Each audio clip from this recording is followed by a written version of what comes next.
민주평화당의 최경환 대변인입니다. 문재인 정부 1년입니다. 한북관계는 성공, 민생과 경제는 낙제, 정치는 시험검으로 채점 불가입니다. 문재인 대통령이 판문점 선언을 성공시키고 북미 정상회담을 이끌어낸 것을 높이 평가합니다. 민주평화당은 북미 정상회담의 성공을 위해서 앞으로도 적극 협력할 것입니다. 문재인 정부는 일자리 정부를 표방했지만 청와대 비서들과 측근 장관들의 선거 출마로 낙하산 일자리만 늘었습니다. 전년도 일자리 추경 7조 7천억 원, 본 예산 17조 원을 편성 집행하고도 실업률은 4.5%, 17년 만에 최고치지만 또다시 추경으로 일자리를 땜질하고 있습니다. 최저임금 인상과 노동시간 단축은 소상공인, 영세 자영업자, 중소기업의 시한폭탄이 되고 있습니다. 소득주도 성장 효과는 미지수이고 혁신성장과 산업정책은 뚜렷이 제시되지 못하고 있습니다. 수출액은 18개월 만에 감소세이고 공장 가동률은 2009년 글로벌 금융위기 이후 최저치입니다. 재고율은 1998년 IMF 이후 최고치입니다. 반도체를 제외하면 산업계 전반에 먹구름이 몰려오고 있습니다. 군산, 목포, 영암, 거제, 창원 등 지역경제는 물론 농어민과 서민의 삶도 나아진 것이 없습니다. 거듭되는 인사 실패로 장차관급 낙마자만 7명에 달합니다. 그러나 책임지는 사람도 없고 청와대 인사 라인은 요지부동입니다. 가장 우려스러운 점은 협치의 실종입니다. 국회에서는 개혁법안이 통과되지 못하고 있고 오늘 또 국회는 공전 중입니다. 야당의 어깃장도 문제지만 청와대와 집권 여당의 정치적 무능력이 더더욱 책임이 큽니다. 집권 여당인 더불어민주당은 문재인 정부 개혁을 도우려는 야당을 주머니 속 공깃돌 취급했습니다. 일이 닥치면 도와달라, 협치하자고 하면서도 정작 강력한 개혁연대, 개혁블록을 구축하는 데는 관심이 없었습니다. 남은 4년을 이렇게 보내서는 안됩니다. 당장 집권 2년차 징크스가 기다리고 있습니다. 정치가 제자를 찾아야 민생과 경제를 살리고 외교는 더 잘 될 수 있습니다. 소통과 협치가 정치의 시작입니다. 청와대와 집권 여당은 촛불의 주인이 아니라 촛불 지킴이가 되어야 합니다. 소통과 협치로 정치를 살려야 한다고 거듭 촉구합니다. 더불어민주당은 드루킹 댓글 여론 조작 사건에 대한 특검을 즉각 수용해야 합니다. 야당의 거듭된 특검 수용 요구에도 민주당은 이런저런 조건을 달고 있습니다. 까면 깔수록 드루킹 댓글 조작 사건의 의혹이 늘어나고 있습니다. 특검을 통해서 대선 당시의 댓글 조작 여부, 드루킹이 인사청탁 대가로 3천만 원의 거액을 주송했다는 의혹 등에 대해서도 조사해야 합니다. 경찰과 검찰은 서로 핑퐁 게임하듯이 수사는 제대로 하지 않고 있습니다. 충성 경쟁하듯이 압수수색, 계좌지적 등 핵심적인 수사는 하지 않고 있습니다. 검찰과 경찰이 어떠한 수사 결과를 내더라도 신뢰할 수 없는 상황이 되고 말았습니다. 경찰은 수사를 축소하고 적당히 넘어가려는 행태까지 보이고 있습니다. 특검만이 댓글 조작 사건의 전말을 명백하게 밝힐 수 있습니다. 민주당이 야3당이 공동 발의한 특검법안에 포함되어 있는 검경의 수사 축소 의혹과 관련된 사항을 빼자, 또 김경수 의원 관련 부분을 배제하자 이렇게 말씀하시는데 특검을 무력화시키는 꼼수라고 생각합니다.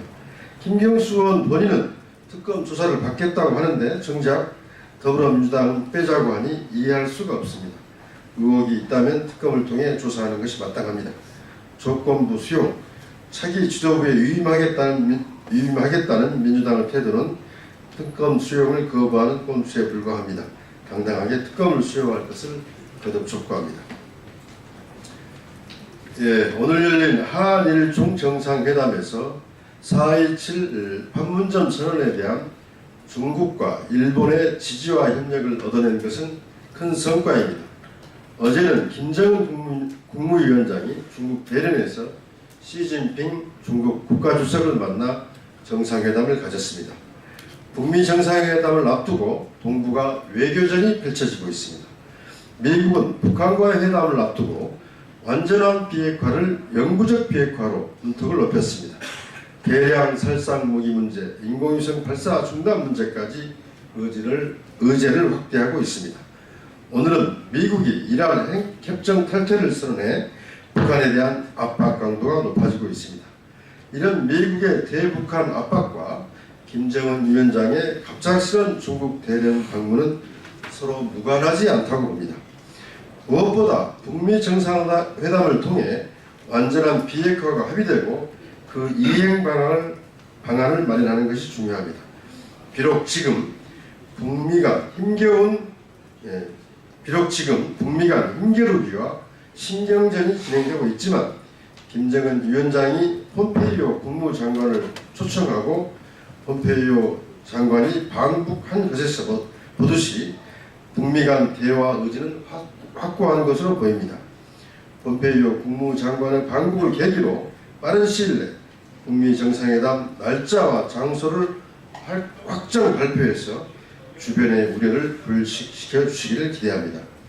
한반도 비핵화 문제로 숨막히는 외교전이 펼쳐지고 있는 지금 무엇보다 중요한 역할을 해야 하는 것은 대한민국이고 문재인 대통령입니다. 4.27 판문점 선언으로 완전한 비핵화의 길이 열리고 물꼬가 터졌습니다. 오늘 한일중 정상회담으로 이 물길은 더 키워졌습니다. 완전한 비핵화를 위한 한일중 협력을 조석을 놓은 것입니다. 이제 남은 것은 북미 정상회담입니다. 북미 정상회담의 성공을 위해 매진해야 합니다. 문재인 대통령께서 진짜 운전 실력을 보여줄 때입니다.